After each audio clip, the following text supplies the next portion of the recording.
ֆիզիկական եւ հոգեկան առողջության հիմքում բժշկական գրագիտությունն է։ Ես առողջ եմ, երբ տեղեկացված եմ։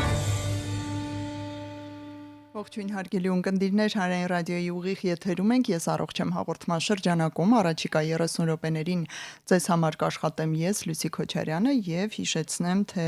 որ տարբերակներով մեզ կարող եք ունկնդրել, դա armradio.am կայքի on-line ռեժիմն է, տեսագրություն, ձայնագրությունները տեղադրվում են այս նույն կայքում, ես առողջ եմ բաժնում, եւ իհարկե Facebook-յան հարթակն է, այստեղ կարող եք մեզ դիտել live stream-ի տարբերակով, ներկայացնեմ, թե ում հետ ենք այսօր զրուցելու հոգեսոցիալական կարգավորման կենտրոնի մեծահասակների եւ երեխաների հետ աշխատող հոգեբույժ, հոգեթերապևտ Նարինե Իսրայելյան, բարև ձեզ։ Բարև ձեզ։ Շնորհակալություն թեմայի առաջարկի համար։ Մենք այսօր զրուցելու ենք տագնապային եւ դեպրեսիվ խանգարումների մասին, փորձելու ենք հասկանալ ինչ տեսակներ ենք բաժանում, առանձնացնում այստեղ, որովհետեւ սովորաբար մարդիկ դե տագնապային եմ, մի բան են հասկանում ընդհանրապես սրա տակ եւ դեպրեսիա ունեմ կամ դեպրեսիվ եմ, էլի ընդհանրապես սովորաբար տրամադրության տատանումներ կամ խորանկում, երկարատև տրամադրություն չունենալ, սա են հասկանում ենք այսօր փորձելու ենք խորամուխ լինել եւ մասնագիտական մակարդակով հասկանալ ինչ են սրանք, ինչ երևույթներ են սրանք եւ որ կարեւորն է, եթե սրանք բարձրորոշվում են անձի մոտ, ապա նա որտեղից պետք է սկսի, սա էլ հաջորդ շատ լուրջ խնդրահարույց պատմությունն է մեր երկրում, երբ մարդիկ չեն իմանում, թե ինչ անել այդ վիճակի, այդ հոգեվիճակի հետ։ Թերևս սկսենք տագնապներից եւ տագնապային խանգարումներից իմ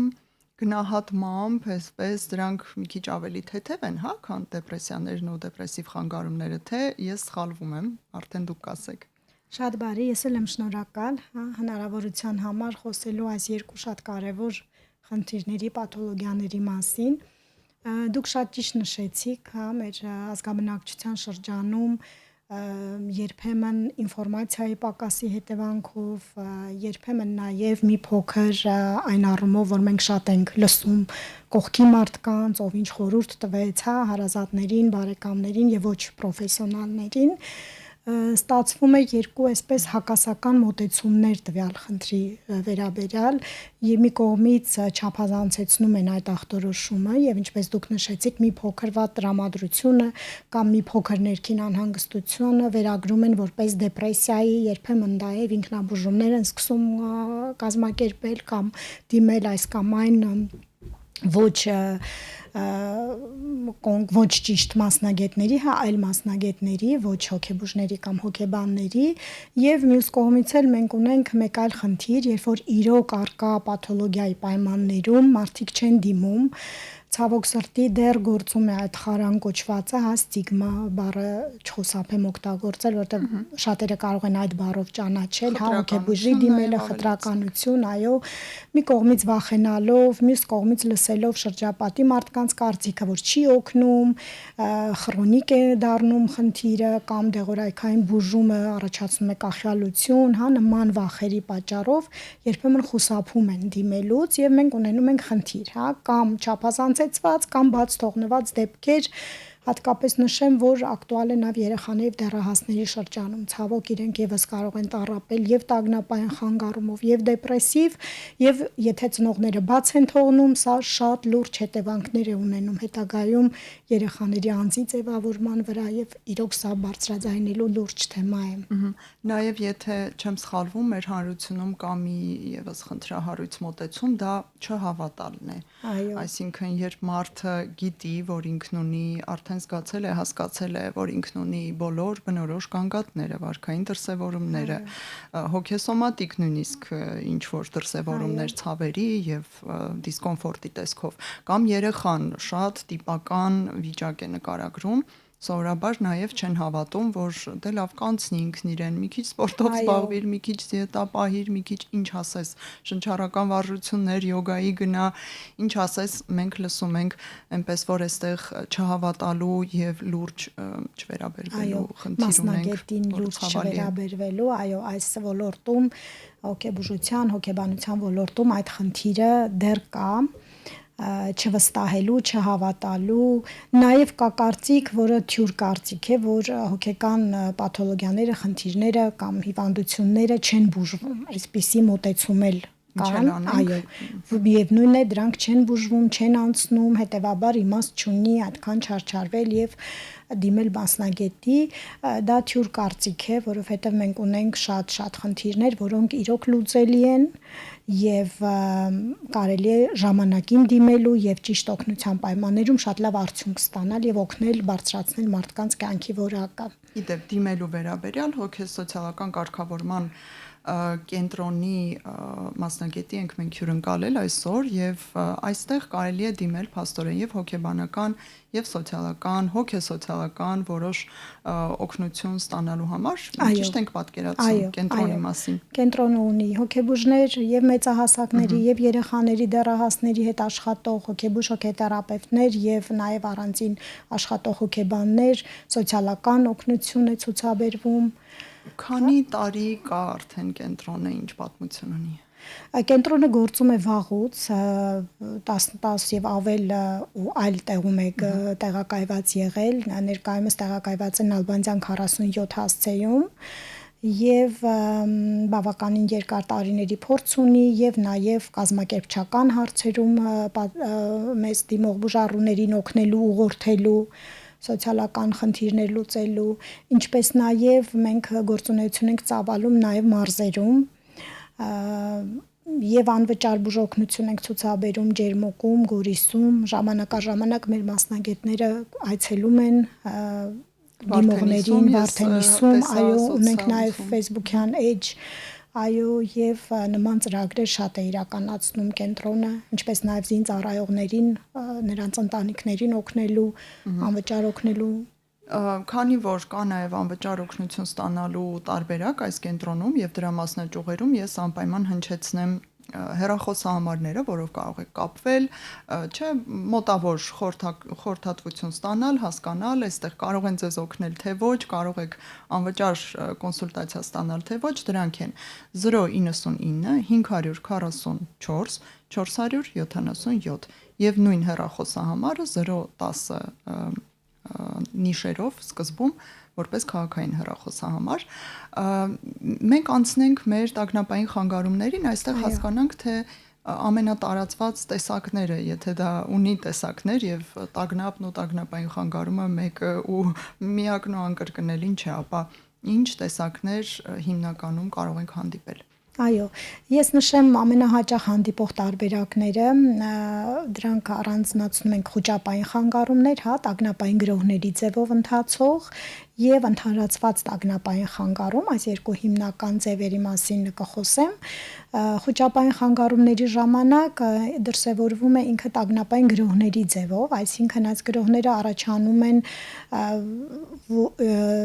որևէ մի պատճառի հետ չկապված, անսպասելի, անկանխատեսելի, այսպես ասած նոպայի ձևով, կարող են լինել մարմնական դրսևորումների ձևով, օրինակ սրտխփոց, քրտնարտադրություն, մարմնի դող, ձեռքերի ամբողջ մարմնի դող, կրծքավանդակում սեղման զգացողություն, շնչահեղձություն, գլխացավեր, գլխապտույտ եւ ներքին շատ ինտենսիվ ուժեղ արտահայտված տագնապի զգացում, որը կարող է լինել անորոշ, շատ դժվար է նկարագրել մարդու համար թե ինչ զգացողություն է դա, կարող է լինել որոշակի, օրինակ մահվան վախ հենց այդ պահին, որ ես հիմա այս ախտանիշներից պատճառով կարող եմ մահանալ, կամ ուշագնաց լինելու, գիտակցությունը կորցնելու վախ, խելագարվելու վախ, շատ են նշում մարդիկ, որ այդ պահին ինձ թվում է ես ինչ որ խանգարում հիմա կստանամ, կոնտրոլը կորցնելու, վերահսկումը կորցնելու վախ, այդ ինտենսիվ սիմպտոմատիկան, որը նոպայի գրոհի ձևով է լինում, սկսվում է հանկարծակի եւ տարբեր տևողություն կարող է ունենալ, սկսած մի քանի րոպեից ավելի երկար եւ ավարտվում է որոշակի էլի արտաքին գործոնների հետ հիմնականում կապ չունի այս տեսակ գրոհները, բուժօգնություն, եթե ցուցաբերում են, սա կարող է փրկել, արագացնել լավացումը, թե չի ազդում։ Բուժօգնությունը այսպես է, ընդհանուր բազային թերապիա պետք հաղթահարվի, ինքը հենց այդ պահին կոնկրետ կարող է հասանելի չլինի բուժօգնությունը, բնականաբար, բայց նման խնդիրներով մարդիկ երբ որ դիմում են եւ ստանում են դեղորայքային բուժում, հոգեթերապևտիկ բուժում, իմաստը այն է, որ այդ տագնապային գրոհները նվազեն, ինտենսիվությունը նվազի եւ ինչու՞ չէ ամբողջովին կոմպենսացված վիճակի անցնի, այսինքն չունենան նման տագնապային վիճակներ։ Հարգելի Նարինե, մենք հասկանում ենք, որ ցանկացած մեկս մեր կյանքի ընթացքում կարող ենք որևէ մի այդ պանիկատական կամ խոճապային գրող հասկացություն ունենալ, բայց մեկ հատիկով մենք չենք խառնվում իրար, մենք չենք գնում հոգեվելուծության, հոգեթերապիայի եւ այլն, եւ միգուցե այն երբեք էլ չի կրկնվում։ Այ քանի անգամ կրկնվելն է, քանի շաբաթ կամ ամիս տևելն է այս վիճակի, որ արդեն սահմանային է եւ անձը պետք է հասկանա, որ ես մասնագիտական լուրջ միջամտության կարիք ունեմ։ Տեսեք, սովորաբար օրինակ դեպրեսիվ խանգարումների ժամանակ մենք նշում ենք արկա սիմպտոմատիկան 2 շաբաթ եւ ավել տևողությամբ, սա այն մինիմալ, այսպես ասած, ժամանակահատվածն է, բայց կան նաեւ քրոնիկ վիճակներ, որոնք կարող են արդեն երկար ժամանակ, օրինակ ամիսներ, տարիներ շարունակ լինի ոչ ինտենսիվ արտահայտված սիմպտոմատիկան, այնքան որ մարդը նույնիսկ չկողմնորոշվի, որ կարող է ինքը մասնագետի կարիք ունի, սուբկլինիկ մենք ասում ենք դեպրեսիաներ կամ դիսթիմիաներ ենք անվանում, բայց դա շատ ազդում է կյանքի որակի վրա եւ ընդհանուր պրոդուկտիվությունը, աշխատունակությունը ցածր է լինում, այսպիսի դեպքերում եւս անհրաժեշտ է միջամտություն, բժշկական օգնություն եւ տագնապային գրոհները իհարկե արդեն կրկնվելու դեպքում մի քանի անգամ եւ ավել, այդպես կոնկրետ թիվ այստեղ չնշեմ, որ արդեն սահմանափակում է մարդու գործունեությունը եւ կյանքի որակի վրա է խիստ ազդում։ Մի քիչ դա երևի նաեւ անհատական է, մարդը ինքն է զգալու, որ ինչ որ բան այն չէ։ Կարող է տագնապային խանգարումը մարդու մոտ ընթանալ առանց այս պանիկատականների եւ այս դեպքում էլի պետք է մասնագիտական օգնություն, թե ոչ այնքան։ Այո, կա նաև ընդհանրացված տագնապային խանգարում հասկացողությունը, որի ժամանակ նման տագնապային գրոհներ, այսպես ինտենսիվ նոպայի ձևով, խոճապային գրոհներ չեն լինում, բայց լինում է ընդհանուր ֆոնային կարծես մշտական բնույթ ունեցող ներքին այդ տագնապի զգացումը, ընդհանուր անհանգստություն, մկանային լարվածություն, կաշկանդվածություն, նաև մարմնական ախտանիշներ, եւ շատ կարևոր է այստեղ մշտական ինչ որ նեգատիվ սպասումը, վատ իրադարձության, այդ մշտապես ներքին վախ ինչ որ մի անհաջողության, սպասվելիք դժբախտության, որը կարող է ոչ կոնկրետ լինել։ Երբեմն նույնիսկ շատ հաճախ մարդիկ չեն կարողանում նկարագրել, այլ ասում են ուղղակի ինչ որ ներքին զգացողությունն է, որ մի վատ բան կարող է լինել, մի անհաջողություն, դժբախտություն, ոչ կոնկրետ նույնիսկ, եւ այդ զգացողությունը մշտական է լինում, կարծես ինքը մի քիչ ավելի երկարատև շաբաթներ եւ ավել տևող վիճակ է, առանց այսպես ալիքաձև այդ նոպաների, բայց շատ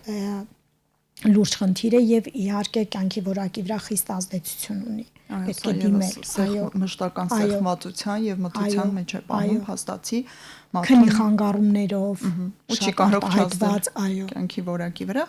Մենք զրուցում ենք հոգեսոցիալական կարգավորման կենտրոնի մեծահասակների եւ երեխաների հոգեբուժ, հոգեթերապևտ Նարինե Իսրայելյանի հետ, հարց ունենք լսանից, այս հարցին անդրադառնանք եւ արդեն դեպրեսիային անցնենք։ Կարող է ուշագնացություն, ուշաթափություն գրանցվել պանիկ ատակայի ժամանակ։ Հիմնականում ծայրահեղ այդպես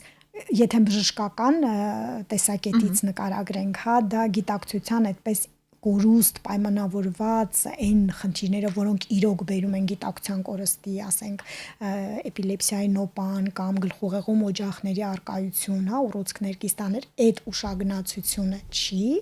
ինքը, բայց այդպիսի զգացողություն, այո, կարող է դրսևորվել, որը մի քիչ սուբյեկտիվ է, մարդիկ իրենք են դա զգում, այդպես են իրենց զգում։ Որքան կարող է տևել տագնապային ընդհանրացած խանգարման եւ արդեն պանիկատականերով, սուրնոպաներով ուղեկցվող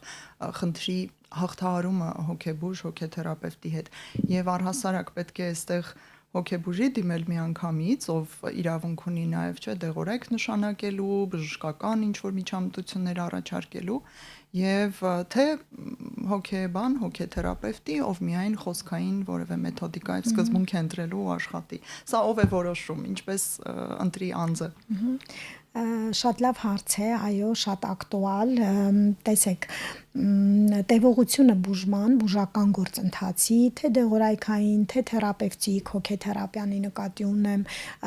անհատական է, տարբեր է, բայց հիմնականում երկարատև բուժում է պահանջում ամիսներ եւ ավել, հա, հատկապես եթե հոգեթերապիա է արվում միայն առանց դեղորայքային բուժման, ինքը ավելի տևական բուժում է պահանջում մարդուն լիարժեք օգնելու համար, հա, հասկանալ պատճառները, աշխատել այդ պատճառների վրա եւ ինչպես նաեւ վարքային մոտեցումներ սովորել տագնապի հաղթահարման համար։ Թերապիան ուղղված է դրան։ Կոփինգ մեխանիզմները, այո, հասկանալ ինչ մեխանիզմներ են, որն է այդ դեպքում ադապտիվ, որն է խանգարում, հա, ինչպես են դրանք ընթանում եւ օգնել մարդուն հաղթահարել եւ ճիշտ ուղղությամբ իր ռեսուրսները օգտագործել։ Բժիշկ, իսկ ճիշտ է, որ որոշակի տարիքից սկսած ավելի հասուն տարիք, տարեց մարդկանց նկատի ունենք, այլևս հոգեթերապիան արդյունավետ չի լինում եւ այստեղ ավելի ճիշտ է հակվել դեպի դեղորայքային բուժումը ու հոգեթերապիան կամ չանել կամ որպես աջակցող եւ նպաստող, լավացմանը նպաստող գործիք թողնել, իսկ ավելի երիտասարդ տարիքում հոգեթերապիան լավ է աշխատում։ Կա այսպիսի իրողություն ընդհանրապես։ Գիտեք, էլի մի քիչ անհատական է, ընդհանուր հոգեթերապիան մի որոշակի չափով կապված է մարդու ներքին այդ հոգեբանական, էմոցիոնալ ռեսուրսների հետ եւ նաեւ ինտելեկտուալ, այդ կոգնիտիվ ռեսուրսների հետ ինքը ուղղակիորեն կապ ունի եւ նաեւ այստեղ շատ մեծ նշանակություն ունի մարդու հակվածությունը, ինչքանով է ինքը պատրաստ։ Մենք երբ որ խոսում ենք հոգեթերապիայի մասին, միշտ այնպեսի տպավորություն է, որ դա շատ հեշտ մեթոդ է, ավելի լավ է, այո, խոսում ես եւ այդպես անցնում է, ոչ, դա բավականին բարդ աշխատանք է, որը հենց մարդը ինքն է նաեւ անում։ Ոչ միայն հոգեբաններ են ուղղորդում, այստեղ ռեսուրսները ավելի շատ դեր ունեն։ Իհարկե տարիքային առումով խոսքը, եթե մենք խոսում ենք, ասենք 70 անց եւ այլն, էլի կարելի է օգնող մեթոդ որպես կիրառել ըստ ռեսուրսների եւ կոգնիտիվ վիճակի նաեւ մարդկանց։ Եկեք արդեն ավելի լուրջ խնդրին էլ անդրադառնանք դեպրեսիային եւ դեպրեսիվ խանգարումներին։ Սրանք ինչպես կարելի է տարբերակել ուղղակի տրամադրության երկարատև անկումից, տրամադրության տատանումներից, ընդհանրապես մարդը, եթե մասնագետ չէ, կարող է տարբերակել, թե խորհրդատվություն է պետք հստակ հասկանալու համար հիմա ինքը ունի դեպրեսիա կամ որևէ դեպրեսիվ խանգարում, թե ոչ։ Շատ բարի, մինչև այս հարցի պատասխանելը ես բաց թողեցի ձեր շատ կարևոր հարցը, ում պետք է դիմել ախտորոշման առումով երկու բառով դա ասեմ եւ անցնեմ հաջորդ հարցին։ Իհարկե ճիշտ է, որ բժիշկ մասնագետը խորհրդատվություն իրականացնի հասկանալու համար դեղորայքային միջամտության անհրաժեշտություն կա թե ոչ, թե կարելի է միայն թերապիայով կամ կոմբինացնել եւ այդտեղ արդեն որոշում իրականացվի հետագա բուժումը ինչպես վարել, հա։ Հիմա ինչ վերաբերվում է դեպրեսիվ խանգարմանը, եթե մենք եսպես մի փոքր հեշտացված ասեմ հիմնական ախտանշանները, դա տրամադրության անկումը, հաճույքի զգացողության բացակայությունը, հետաքրքրությունների կորուստ, ակտիվության կորուստ, սրանք այդ հիմնական ախտանշաններն են, գոնե երկուսը պետք է արկա լինեն այս հիմնական ախտանշաններից եւ 2 շաբաթ եւ ավել որոշակի ինտենսիվությամբ, հա, եւ լրացուցիչ ախտանիշներն նեգատիվ մտածողությունը, ինքնամեղադրման մտքեր, ինքնանվաստացման մտքեր, հոռետեսական մտքեր ապագայի վերաբերյալ, ուշադրության խանգարումներ, աշխատունակության անկում, մշտական այդ հոգնածության զգացողությունը, ախորժակի եւ քնի խանգարումներ։ Իհարկե այս ախտանիշները թեթև արտահայտված, ինչպես դուք նշեցիք, մարդիկ կարող են ունենալ, հա,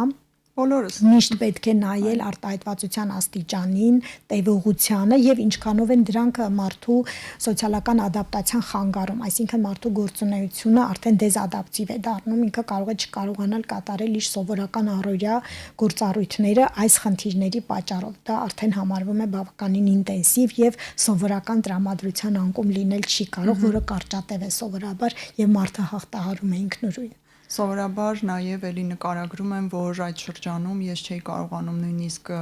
զուգարան հասնել, այո, ծանր տրիվիալ խնամքով Այո. եւ հիգիենայով զբաղվել, դե ախորժակի կորուստ կամ հակառակը, այդ ռուսերենով պիրիիդանիե կարող է լինել։ կոչված է։ Ինչ ցավային նշաններ կարող են լինել կամ սոմատիկ դրսևորումներ, օրինակ դա ворցկալը, եթե ասենք, կամ տաքությունը կամ անքնությունը, ֆիզիկական Այո, հատկանիշներ։ կարող են լինել նաև մարմնական, ֆիզիկական ախտանիշներ, տարբեր կրկնվող, երբեմն քրոնիկ բնույթ կրող ցավերի ձևով, մարսողության խանգարումներ, ընդհանուր ինքնազգացողության վատացում եւ երբեմն նաև մարդիկ խնդիր են ունենում տարբեր մասնագետների դիմել այս մարմնական խնդիրների պատճառով, հա, օրինակ կրծքավանդակի շրջանում ցավեր ունեն, հաճախ դիմում են սրտաբանների, տարբեր հետազոտություններ է արվում եւ ոչինչ չի հայտնաբերվում գաստրոենտերոլոգների, այո, շատ բնորոշ են դրանք, բոլոր այդ սիմպտոմները վեգետատիվ այդպես մի քիչ մեխանիզմով առաջացող ոչ օրգանական բնույթի, այսինքն չկա օրգանական հիվանդություն, բայց նշանները կան, պսիխոսոմատիկ այդպես ենք անվանում,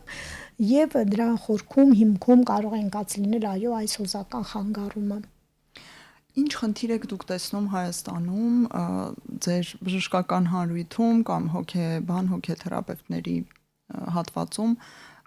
հաղթահարման մոտեցման մեջ։ Մենք համակայլենք աշխարհին զարգացած երկրներին, թե որոշ բաներ դուք կուզեիք փոխվեին մեր ոլորտում, ձեր ոլորտում,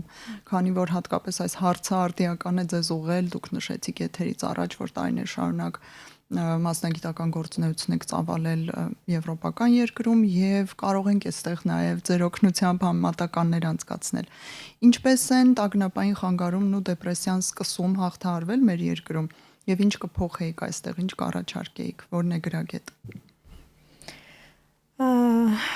Լավագույն տարբերակը, հա, ամենագրագետ մոտեցումը դա թիմային աշխատանքն է ըստ ինձ, որը պետք է լինի հոգեբույժ, հոգեբան, ներկայումս նաև շատ պետք է ընդգրկված լինեն հետազոտական մեթոդները, որը ես պետք է նշեմ, որ այո, արդեն մեր երկրում եւս իրականացվում է դիագնոստիկան, այսինքն լինի դա գլխուղեղի հետազոտությունները, MRT, կոմպյուտերային տոմոգրաֆիա, որը դեռ միայն բավարար չէ, դրանով մենք կարող ենք հայտնաբերել օրգանական որոշակի օջախային փոփոխություններ, հա, անատոմիական, կա նաև ներկայումս ավելի ժամանակակից ֆիզիոլոգիական ֆունկցիոնալ հետազոտություններ, որոնք ակտիվությունն են հետազոտում, հա, պետ կոչվող օրինակ, հա, այդ պոզիտրոն էմիսիոն հետազոտությունները, որոնք ցույց են տալիս ֆիզիոլոգիական ֆունկցիոնալ փոփոխությունները ուղեղի որոշակի հատվածներում, լավ կլինի, որ այս ամբողջը կոմպլեքս իրականացվի եւ ճիշտ ախտորոշում իրականացվի, բուժումը դեղորայքային, հոգեթերապևտիկ ժամանակակից մեթոդների մեջ մտնում են նաև այդ տրանսկրանիալ խթանումները ուղեղի որոշակի կենտրոնների, որը էլի կրկնվող ռեցիդիվող, այսպես կոչված, հա, կրկնվող հետադարձ դեպրեսիաների ժամանակ բավականին արդյունավետ է լինում։ Նո մոտեցումը այսպես թիմային լինի, այդ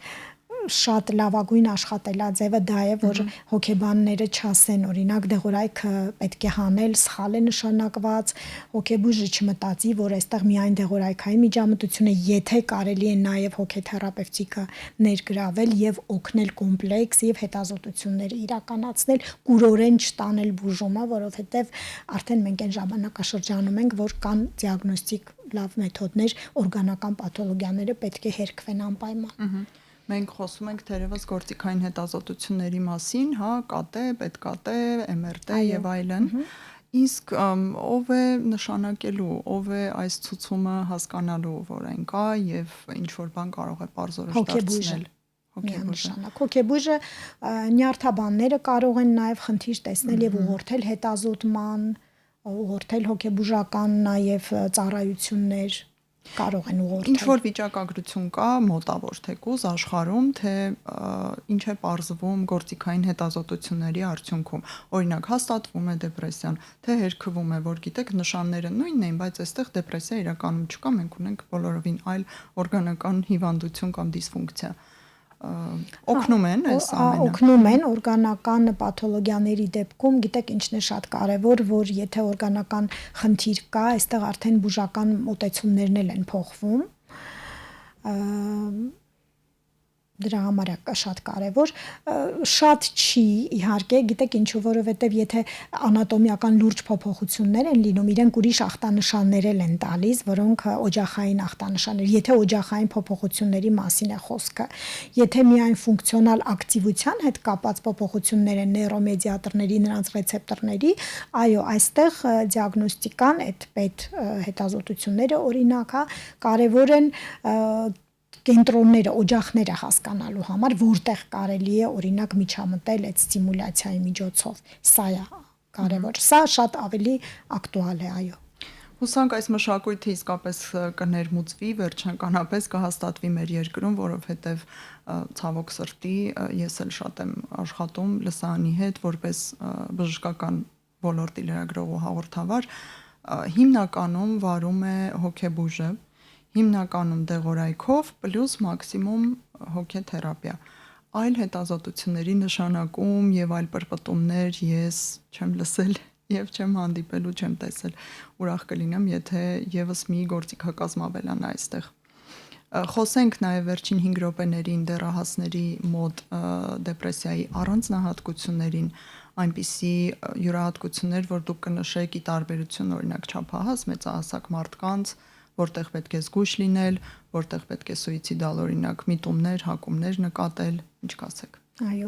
այստեղ մի բան էլ ավելացնեմ, ընդհանուր հետազոտությունների ժամանակ ընդհանուր հետազոտություններն են կարևոր հորմոնալ եւ այլն, ուղղակի շատ կմանրամասնենք դրա մասին, ժամանակը չի հերիքի։ Լաբորատոր որոշ հետազոտություններ նույնպես կարող են օգնել, այո։ Երեխաների եւ դեռահասների շրջանում դժվարությունը կանում է նրանում ախտորոշման, որ երբեմն ատիպիկ պատկեր են իրենք ունենում, այդ կլասիկ տրամադրության անկում, հաճույքի զգացողության բացակայություն, երեխաները այդպես լավ չեն կարող նկարագրել եւ մենք շատ տեսնում ենք վարքային խնդիրներ, տեսնում ենք քնի խանգարումներ եւ ախորժակի խանգարումներ եւ չախտորոշված լինելու պատճառով, երբ որ բաց է մնում, հա, այո, ինչու՞ չէ, դրանք կարող են տանել սուիցիդալ վարքերի, ինչը մենք վերջին շրջանում մի քիչ ավելի հաճախ ենք տեսնում, որը շատ ցավալի է եւ այստեղ միջամտությունը ավելի կոմպլեքս մանկաբույժներն էլ պետք է ընդգրկված լինեն, եթե տեսնում են իրենց սպասարկման տարածքի, որ երեխաների մոտ որոշակի վարքային փոփոխություններ խորհուրդ տան ուղղորդեն դպրոցներում ուսուցիչները։ Դա կարող է մի քիչ սոցիալական գործոնն էլ այստեղ դեր ունի երեխաների եւ դեռահասների դեպքում ընտանիքի գործոնը, սոցիալական փոխհարաբերությունները, չէ՞ որ այդ դեռահասային տարիքը հատկապես բարդ տարիք է եւ դրսի հոգեբանական ստրեսային գործոնները մեծ դեր ունեն։ Ծնողների կողմից էլի անլուրջ վերաբերմունք նկատում եք Հայաստանում այդ դեռահասի դեպրեսիայի կամ սուիցիդալ մտքերի նկատմամբ։ Գիտեք ինչ վերաբերմունք եմ ես նկատում կլինիկական փորձից ելնելով, որ ծնողները չեն հավատում երեխաների գանգատներին։ Օրինակ հաճախ ենք լսում ինչերն է, ինչ է ասում, դա ինչ երեխայի գանգատներ է, տրամադրություն չունենալ, ինքը ամեն ինչ ունի, ինչու պետք է ինչ տարիքն է, ասի տրամադրություն չունեմ, հա։ Բայց մենք դա տեսնում ենք եւ ինչու պետք է ինքը ունենա վարքի խնդիր, ամեն ինչ ունի։ Մի տեսակ ոնց որ իրենք մտածում են, որ եթե երեխան ամեն ինչ ունի, ուրեմն չի կարող խնդիր ունենալ, բայց դա հիվանդության մասին է խոսքը։ Ամեն ինչ ունենալը կապ չունի հիվանդություն ունենալու հետ։ Լավ, մի այսպիսի հարց էլ ուղեմ հատկապես դեպրեսիայի վերաբերյալ։ Դրա ծագումնաբանությունը, պատճառը, պրովոկացիայի պատճառները, այսպես հստակ սահմանված են, առկա են բժշկագիտության մեջ, թե յուրաքանչյուր ոք կարող է այսպես ապրել